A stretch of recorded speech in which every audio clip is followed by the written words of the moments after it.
Alô, você do outro lado da telinha. Eu sou o Jefferson. Seja bem-vindo a mais um vídeo da série Paul Morphy Imbatível. Uma série aí muito bacana para você que quer conhecer um pouquinho desse grande jogador, que alguns livros aí sobre ele é chamado de a maior alegria e tristeza do xadrez. Eu particularmente não gosto muito de chamá-lo assim. Eu acho uma coisa muito drama, né? Muito trágica, mas infelizmente eu sou obrigado a concordar, porque enxadristicamente falando, apesar de em pouco tempo ele ter feito muito, eu acho que ele poderia ter feito muito mais. O Moff também ele é equiparado no sentido triste da história ao Bob Fischer, né? Que também encerrou no auge da sua carreira, quando estava jogando muito, muito, muito. Os dois foram prodígios e americanos, e quando conseguiram assim um reconhecimento mundial, né? E pouquíssimas pessoas na Terra conseguem, né? Principalmente se tratando de xadrez, que é um jogo muito competitivo, muito técnico, muito difícil, não menosprezando os outros esportes. Eles pararam, né? Simplesmente largaram. O Fischer até voltou um pouco tempo depois, contra o Spassky, né? Mas o Morphy não. O Morphy ele segue a vida dele e ele morre. Enfim, vamos deixar isso para lá, vamos ver o que ele fez aqui, né?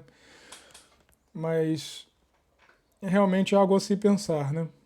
Se o Morphy não tivesse parado ou se o Bob Fischer não tivesse parado, será que o que teria acontecido, né? Enfim, né? Vamos à partida de hoje. E4 E5, cavalo F3 atacando o peão, cavalo C6 defendendo o peão. Bispo C4, nós temos aqui uma Jacopiano, né? É uma abertura tranquila em italiano. Já não é mais novidade aqui no nosso, pelo menos nas nossas análises aqui, né? Bispo C5, né? Desenvolve uma peça, aponta para F2, tranquilo. B4, mais uma vez, né? Acredito pela segunda vez, Gambito Evans, né? Não é nenhuma novidade, mas é sempre bom dar uma explicaçãozinha. Como todo gambito, entrega de material, enfim, de obter velocidade no desenvolvimento. E, como todo gambito, também pode ser aceito ou recusado, né? Só que nessa época, nós estamos falando de 1849, ou seja, século XIX, era uma desonra, né, você não aceitar um gambito. Hoje em dia é teórico, né? Aceita quem quer e tal, aceita quem se sentir melhor, né? Enfim, como tem até uma frase do Capablanca que diz o seguinte: a melhor forma de refutar um gambito é aceitando, né? Capablanca sempre simples e genial. Mas voltando ao gambito Evans aqui, as brancas jogam B4, as negras, né? Aceitam o gambito, e aí vem C3, ganhando aquele tempinho que a gente já conhece. Bispo C5. Eu não sei se voltar o bispo para casa, para outra casa, né? Para casa A5 seria legal também. Não é bom, né? Mas perder tempo também não sei, né? Bom, aceitou o gambito, aceitou o material, vai ter que sofrer as consequências, né? Não dá para ganhar tudo. Branca segue com D4, bem enérgico, já abriu linhas e colunas pra caramba aí. Toma D4, C toma D4, bispo B6. Né? Até aqui igualzinho até igual a outra partida, né? Não tem muito mais o que dizer, não. Para quem acha que é repetitivo e tal, o match Magnus Carlsen contra o Sergei Karyakin, agora recente, 2016, também teve muita Rui Lopes, né? Muito lance, muitas aberturas repetidas, assim. Embora, obviamente, né, dois GMs daquele calibre, né, são dois gigantes do xadrez.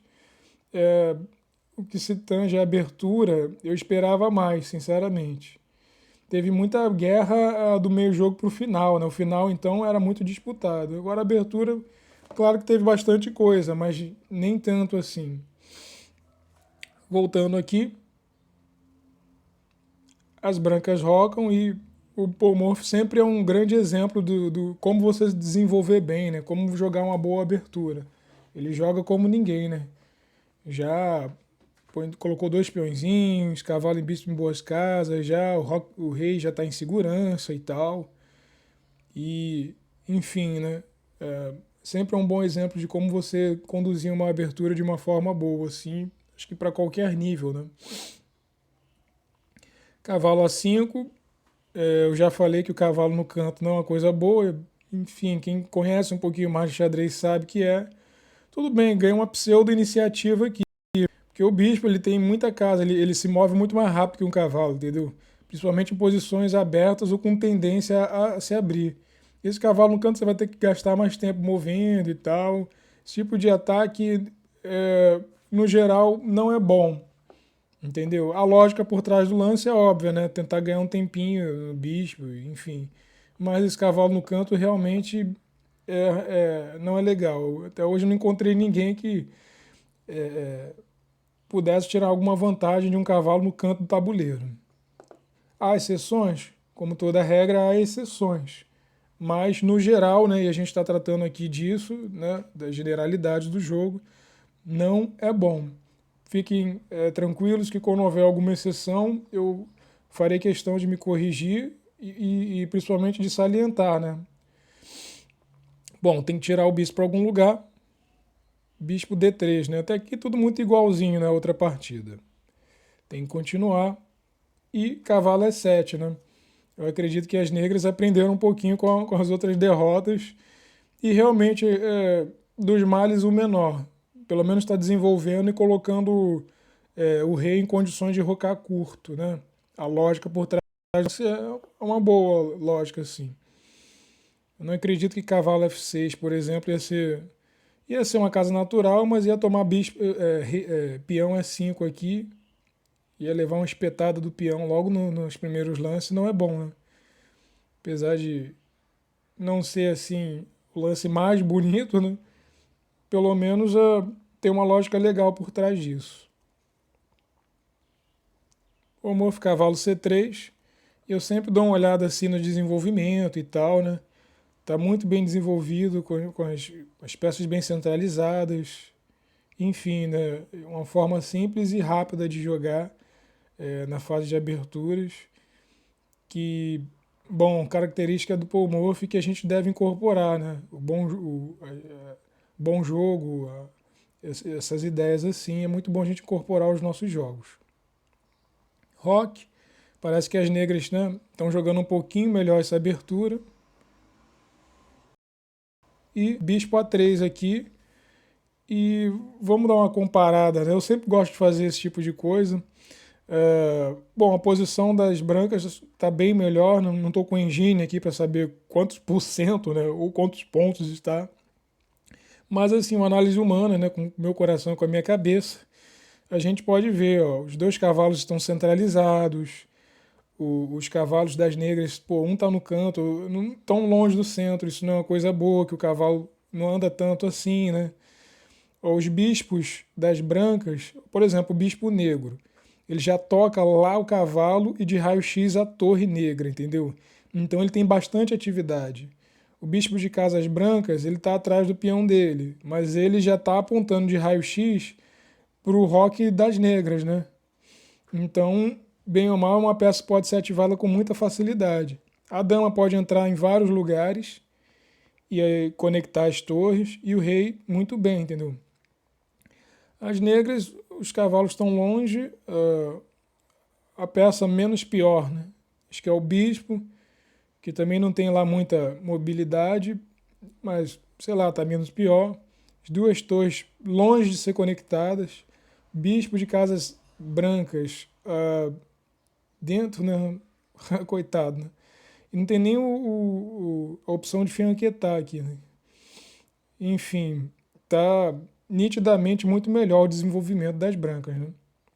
Quando você está melhor no desenvolvimento, a ideia é você tentar abrir linhas e colunas a fim de obter um ataque, né? Quando você está pior, o contrário da regra também acontece. Se você está jogando uma partida, você está vendo que o cara está se desenvolvendo bem melhor que você, a tendência é que você não abra a posição, tá? Até que você termine, você desenvolve da melhor forma que você puder, pelo menos. Depois você tenta abrir alguma coisa, entendeu? A posição de algum modo. Não vai não desenvolver e tentar abrir, meu irmão. Pode ser muito trágico isso aí, tá? Pois bem, o jogo continua. D6, né? Inibe um pouco essa ação do bispo, que está muito forte aqui, e abre a diagonal para o bispo, né? Abre um respiro, o bispo já pode sair para algum lugar, né? Já pode entrar em jogo. Né? Acho que a lógica basicamente é essa, aí não tem muito mais não.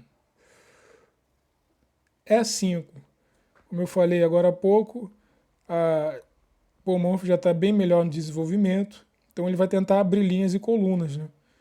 Para efetuar algum ataque legal, já que apesar das negras estarem se desenvolvendo um pouquinho melhor, tão longe de ser um desenvolvimento legal assim, né?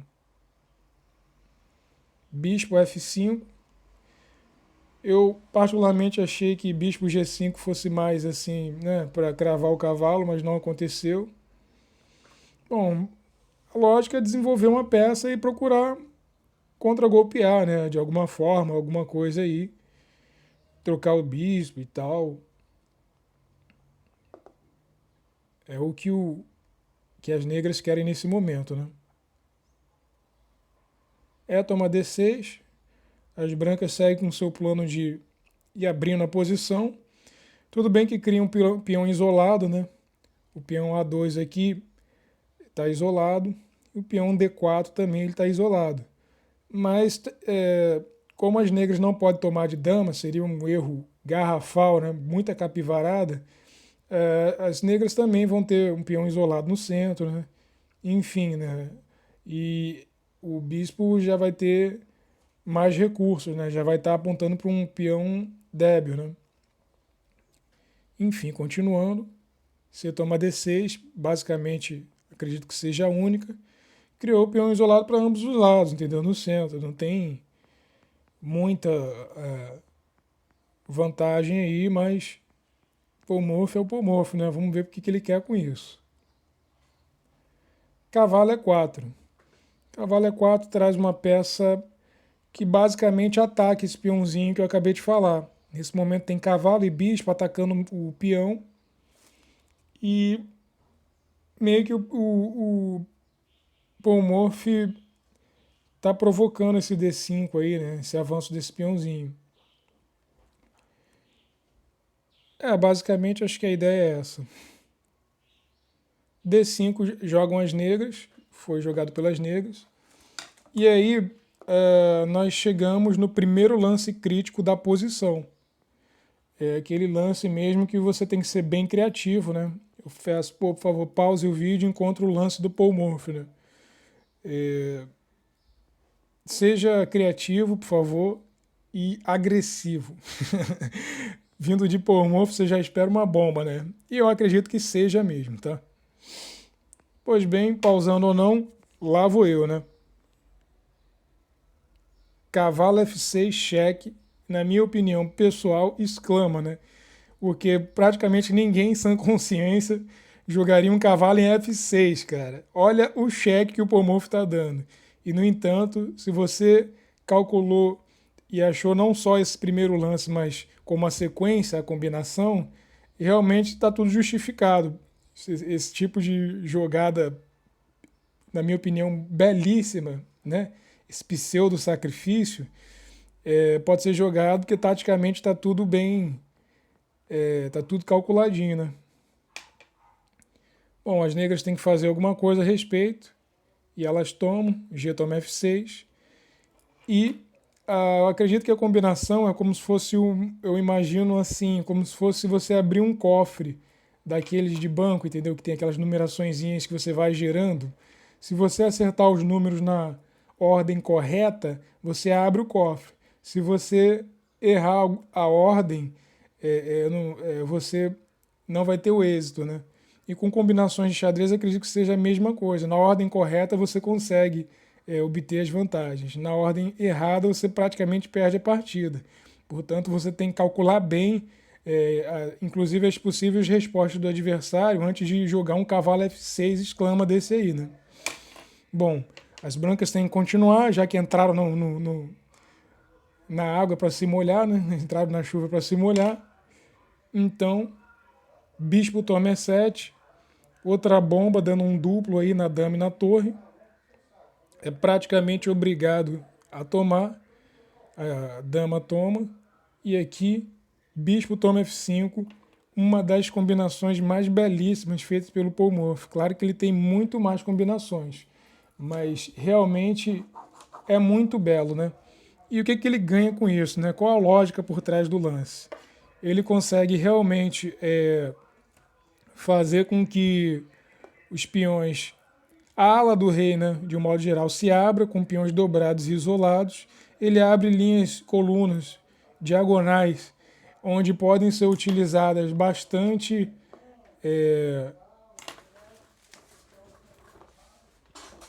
são vias para o ataque, né? A verdade é essa. São vias para o ataque. É isso que ele está querendo com isso. E bem, basicamente é isso mesmo. Claro que é muito arriscado. Hoje em dia as pessoas não jogam assim, acho que infelizmente. Vai ver, por isso eu gosto tanto do xadrez clássico e por isso que eu estou fazendo essa análise. Talvez para resgatar um pouco do romantismo que, acredito eu, esteja um pouco perdido pelos xadristas atuais. Embora eu admire muito também, por exemplo, o Magnus Carlsen, que tem um rate de 2.840, né, gente? É um rate impensado em algumas épocas atrás. É realmente impressionante. Mas tem que continuar. Cavalo C4, trazendo aí o cavalo mais para o centro, né? É uma jogada que tem uma lógica muito boa por trás, para tentar ajudar de alguma forma, né, na defesa, já que tem todas essas lacunas que eu acabei de falar abertas. E bom, não deixa de ser um posto isolado, né? Esse cavalo não pode ser expulso por algum peão, ele pode ficar aí por bastante tempo, né? Bom, as brancas têm que continuar o ataque de alguma forma. Então, torre é 1, lance lógico natural, põe a torre numa coluna aberta, desenvolve a peça e ao mesmo tempo ataca a dama, né? Então é bem bacana esse lance. Já querendo, já mantendo a iniciativa, né? Tem que mover a dama para algum lugar. Dama D6, né, gente? E para tentar manter a dama o mais perto possível do rei, né? Da ala do rei, para tentar defender de alguma forma aqui. Bom, continuando.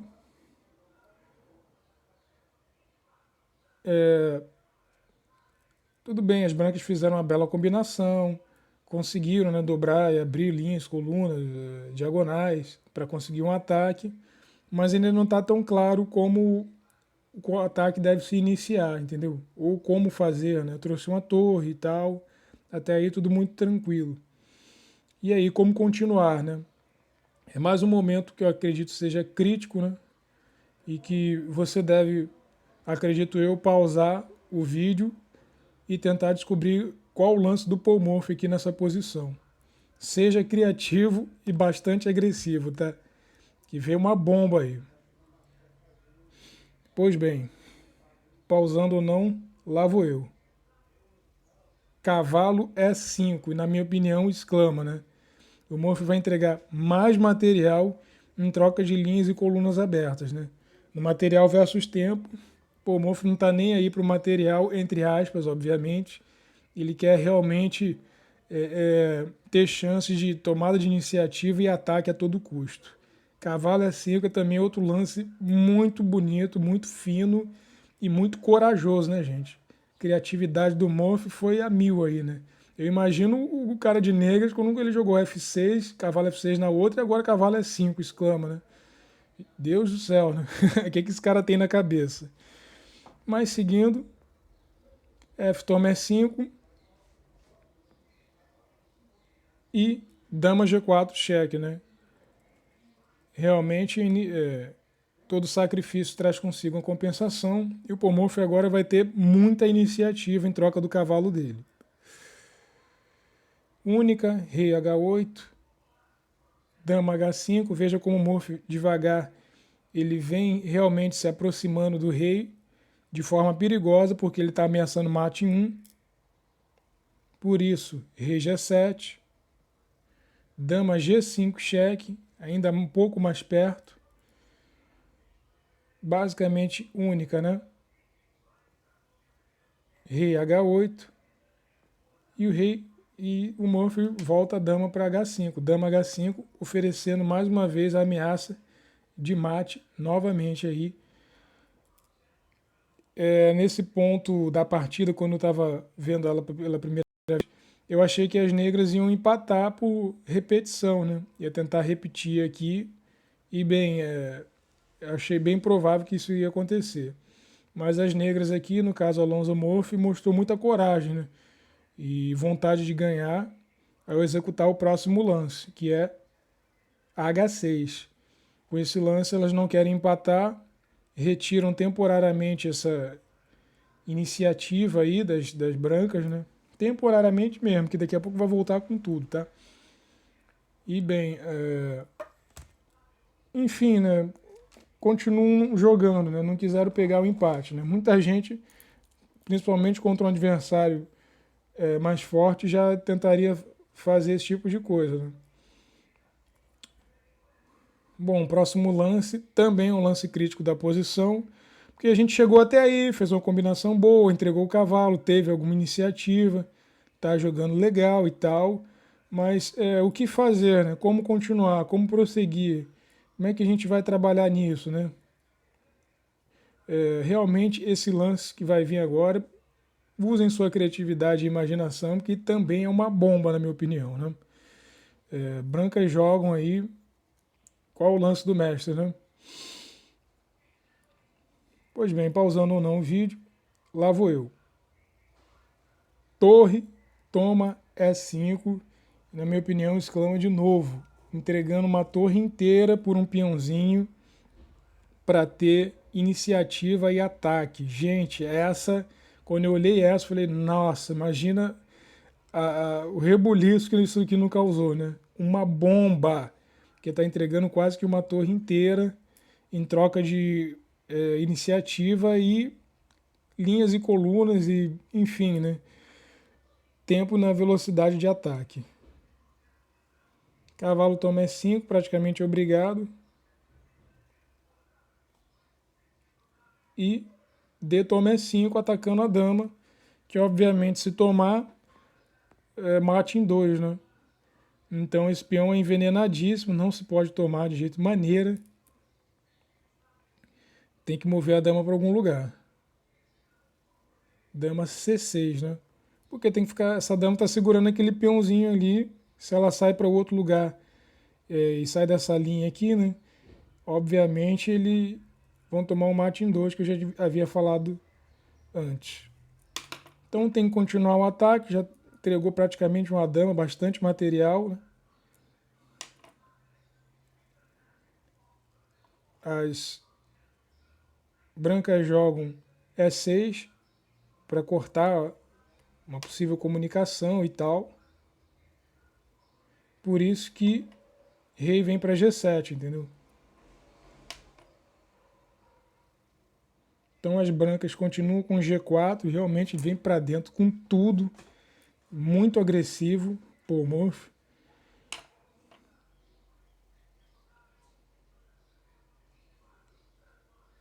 E as negras, né, procuram algum contrajogo. Num primeiro momento, acho que não tem nenhuma ameaça de mate, está meio que tudo controlado. Claro que está um caos a posição no tabuleiro. E a lógica por trás do lance é bem simples, ganhar a torrezinha que está ali parada, né? E algum tempo também, por exemplo, se ele tirar a torre para algum lugar, dá tempo das negras respirarem e, sei lá, tentar o contrajogo de alguma forma, né? Já que tem alguma vantagem material, seria bom esse tipo de coisa. A lógica muito boa, né? As negras estão, sei lá, elas estão um pouco, eu acho que mesmo ganhando ou perdendo, elas estão com alguns lances um pouco melhores, né, em relação às outras partidas.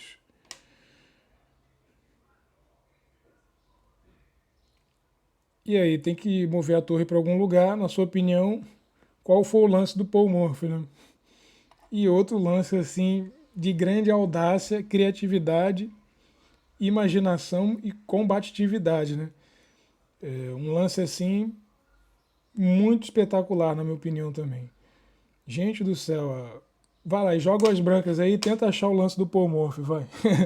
Hoje tá tendo um monte de momento crítico, mas enfim, acho que tem que ter mesmo, que o outro eu considero uma bomba também, né? Pausou o vídeo? Não? Beleza, pausando ou não, vamos seguir. G5, simplesmente entregando a dama, aliás, entregando a torre temporariamente.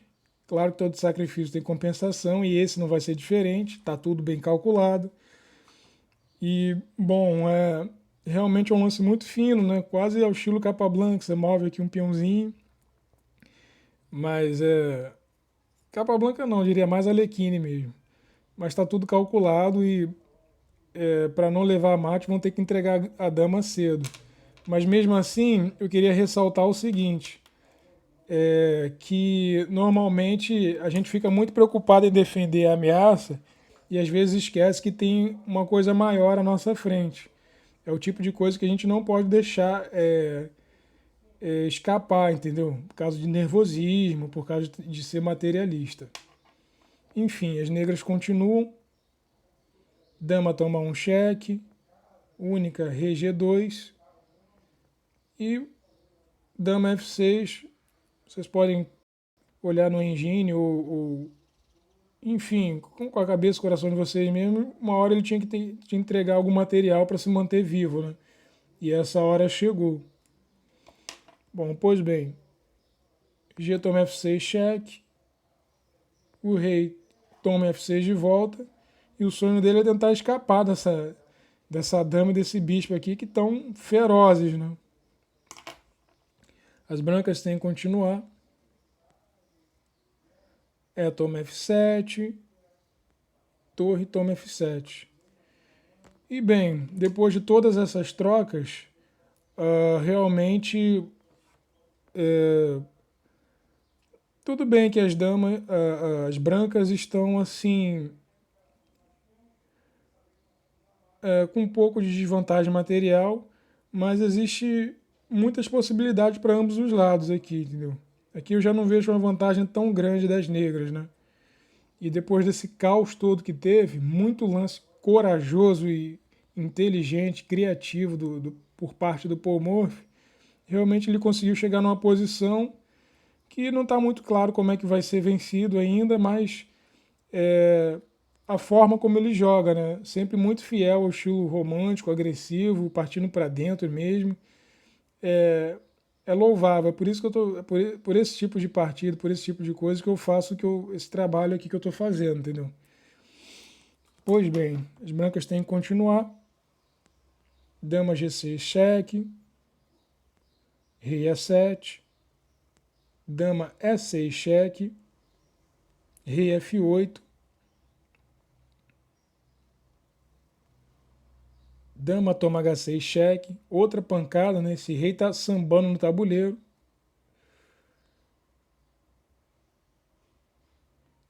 Torre G7, cheque, né? Defende a ameaça e já faz um ataque aqui. Bispo G6, tampando tudo e mantendo a cravada na torre. Rei G8 para tirar da cravada. H4. Morphy vem com tudo. Segue o peãozinho vindo para dentro.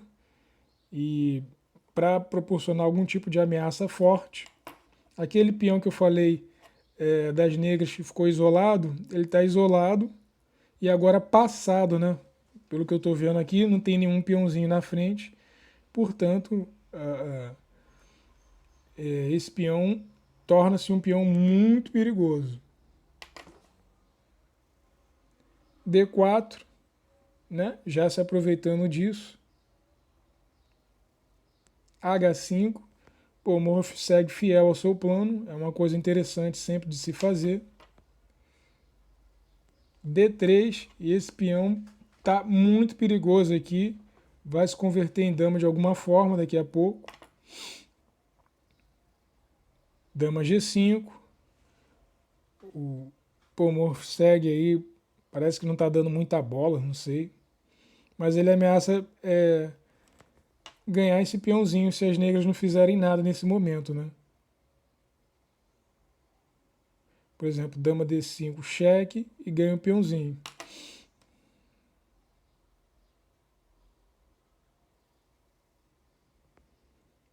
Por isso as negras jogam torre D8 para apoiar, né? Agora um peão passado e apoiado torna-se muito mais perigoso. E muita gente aqui faria um dama D2 para tentar segurar alguma coisa, né?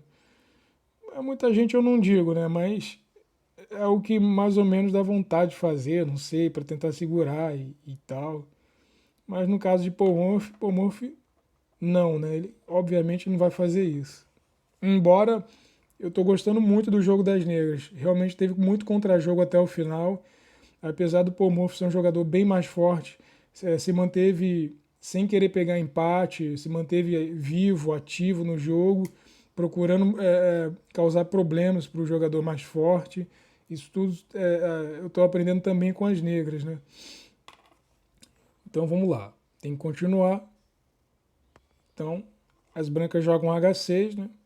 É lógico aí que estão espetando aí essa torre. Tem que mover a torre para algum lugar. Não moveu, simplesmente jogou D2, né? Abdicou da torre. Agora são as negras que estão querendo entregar material, porque, obviamente, é lógico aqui, né?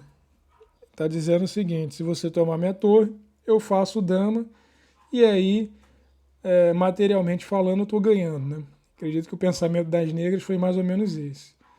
Agora o Pomorfo vai ter que usar de toda a sua tática, né, toda a sua precisão, porque esse peão passado é muito perigoso e realmente tá com a faca e o queijo na mão, mas tem que saber converter isso aí, né? Matematicamente, como é que vai fazer, né? E estrategicamente também. Pois bem, o Pomorfo tem que continuar, então ele joga dama F6. Dama F6 é um lance muito calmo até, porque o contra-jogo das negras está pedindo, mas é um lance vencedor. Ele larga ali, né?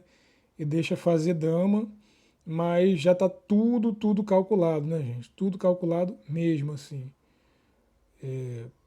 Realmente, a profundidade do cálculo do Pomorf é muito grande, você vê a força do enxadrista por aí, e não é todo mundo que encontra esse lance, não. Normalmente tem muita gente desesperada aqui por causa desse peão. O Pomorfo manteve a calma, se manteve fiel ao plano, o que é uma coisa muito interessante. Lembrando que o bispo ainda está, de Casas Brancas, ainda está cravado, né, com a cravada absoluta, porque é ilegal movê-lo. E deixar o cara fazer dama assim, desse jeito, com a jogada até aparentemente calma, você tem que estar com um cálculo muito bom, gente. Pois bem, as negras continuam com torre D7. Agora, a lógica por trás do lance, acredito que é salvar essa torre mesmo, né?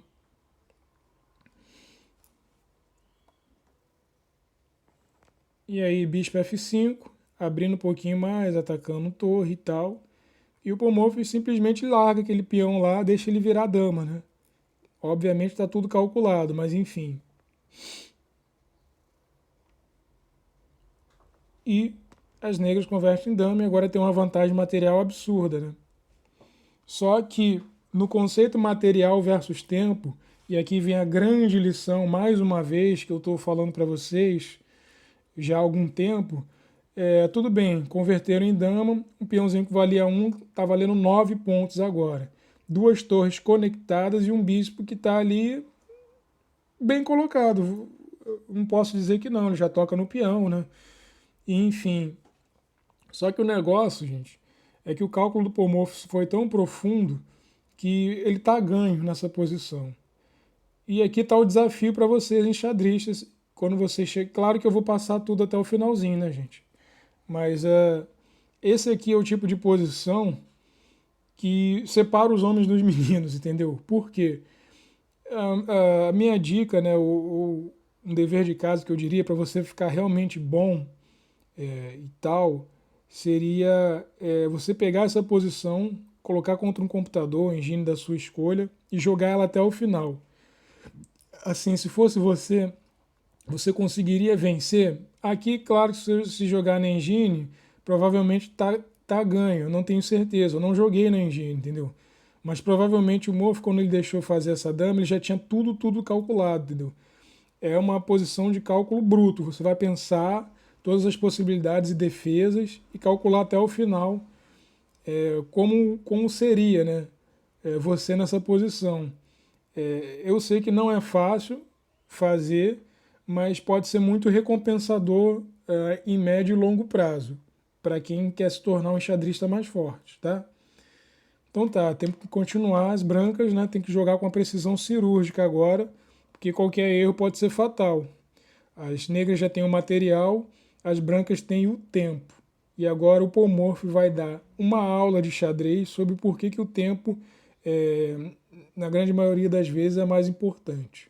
Vamos a ela? H7 cheque, torre toma H7, bispo E6 cheque, torre F7, bispo toma F7 cheque, rei H7. Bom, aqui vocês já viram, né? Dama G6 cheque, rei H8 única, dama H6 cheque e fim de papo, né, gente? Ou seja, apesar do maior material, comprovado aqui pelo nosso gênio das táticas, combinações e posições malucas e caóticas, Pomorf, que no material versus tempo, normalmente o tempo, se você tiver com um cálculo afiado e souber o que está fazendo, obviamente vai sair sacrificando e achando que vai ser um Pomorf, vai tirar da cartola, que não vai. Isso aqui você tem que treinar muita tática, entendeu? E saber o que você está fazendo direitinho. Mas no quesito material-tempo, está provado que o tempo normalmente é um fator que, se bem utilizado, né,